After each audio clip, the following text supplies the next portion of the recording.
नमस्कार, आप देख रहे हैं किलांचल टाइम्स और मैं हूं आपके साथ सपना ठाकुर। रुक करते खास खबर की ओर। झारखंड में विधानसभा चुनाव की सुगबुगाहट तेज हो गई है और इसी के साथ उम्मीद जताई जा रही है कि अगस्त के आखिरी हफ्ते तक और इस महीने के अंत तक चुनावी आचार संहिता भी लागू हो जाएगी। और इसी के साथ सभी अपने अपने विधानसभा क्षेत्र में अपनी अपनी दावेदारी करने में लगातार जुटे हुए हैं। इसी कड़ी में आज किलांचल टाइम्स की टीम साहिबगंज जिला के बोरियो विधानसभा क्षेत्र में पहुंची, जहां इस विधानसभा से चर्चित चेहरे के रूप में धनंजय सोरेन का नाम काफी ज्यादा मशहूर है।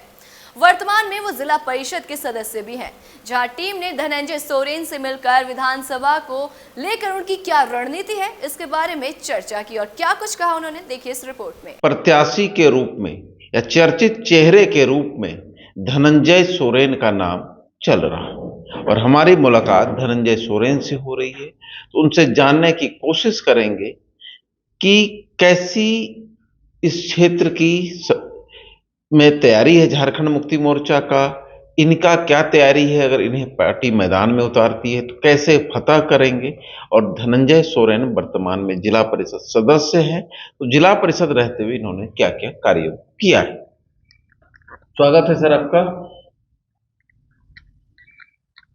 कैसा लग रहा है इस बार विधानसभा चुनाव? विधानसभा चुनाव इस बार में चर्चा में तो हम ही आ रहे हैं, वो बात तो ठीक है, लेकिन यहाँ पर जनता पर निर्भर करती है। जनता जिसको चाहेगी, चाहे पार्टी जिसको चाहेगी टिकट देने के लिए, वो चुनाव लड़ेंगे। इस क्षेत्र की मुख्य समस्याएं क्या है बोरियो की?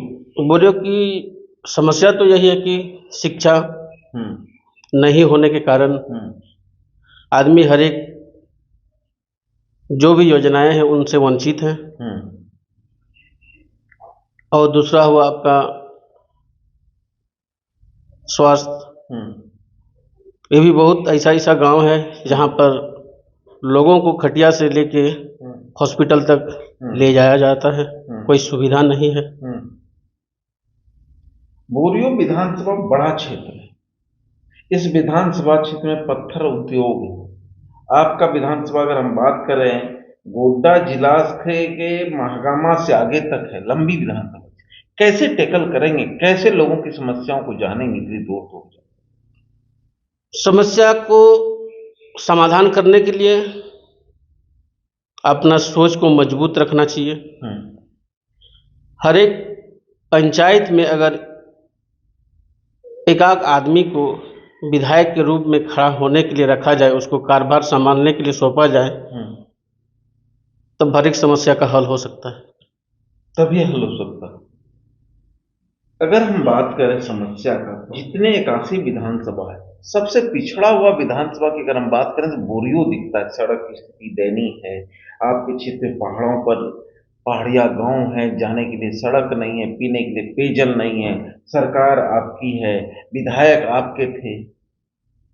विधायक तो नाम के थे, मात्र जेएमएम का भावी विधायक थे, अनुभवी विधायक थे, लेकिन समस्या को हल करने के लिए विधायक नहीं थे। सिर्फ अपना पॉकेट गर्म करने के लिए ही विधायक थे।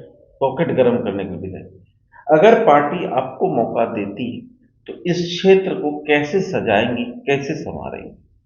अगर पार्टी हमको टिकट देती है और हम अगर जीत भी जाते हैं तो हर एक प्रखंड में हम एक ऐसा कार्यक्रम लागू करेंगे ताकि शिक्षा से आदमी वंचित नहीं रहे।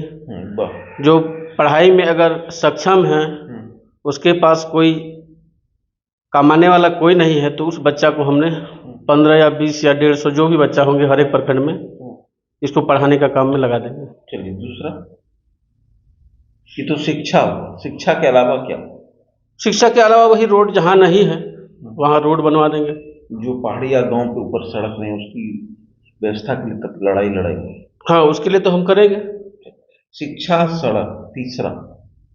तीसरा है जो भी पढ़ लिख के अभी तक कोई नौकरी नहीं मिली है, रोजगार नहीं मिला है। आपके क्षेत्र में तो ईसीएल है, इतना बड़ा पत्थर उद्योग है, तब भी लोग बेरोजगार तो वैसे कोई बड़ी मुद्दा नहीं है। यहाँ पर सबका माइंड अलग अलग होता है। इस पर सरकार को ध्यान देना चाहिए और सरकार को भी काम करने का मौका अभी तक नहीं दिया गया है। जब भी काम करने चाहा सरकार ने तो उसमें आरोप पे आरोप लगाए जा रहे हैं। स्वास्थ्य की अगर हम बात करें,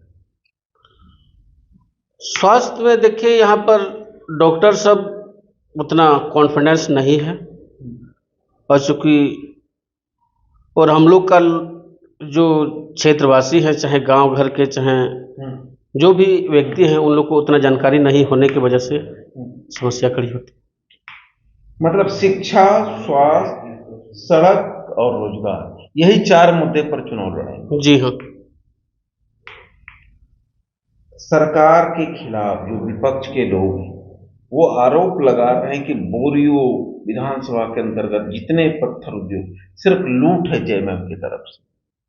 वो काम क्या करेंगे? सिर्फ लूटेंगे। नहीं, वैसा तो अभी तक कुछ नहीं है। केंद्र में सरकार बीजेपी की थी अभी तक, और वैसा मुद्दा तो नहीं हुआ कि लोग यही चाहते हैं कि बोरियो विधानसभा में अभी तक आदमी उतना पढ़े लिखे नहीं है, इसलिए जो भी पार्टी के आदमी अलग पार्टी से जो आरोप लगाते हैं ये नाइंसाफी है। चलो, इस विधानसभा में अगर हम बात करें त्रिकोणात्मक चुनाव की लगभग उम्मीद है, क्योंकि आप ही के पार्टी के बागी विधायक अगर वो भाजपा से नहीं लड़ते हैं तो निर्दलीय लड़ेंगे। भाजपा का प्रत्याशी होगा, जेएमएम का होगा। किस रूप में देखेंगे? ऐसे उतना डिपेंड नहीं पड़ता है। लोबिन जी को अगर लोबिन जी से कोई फर्क नहीं पड़ेगा?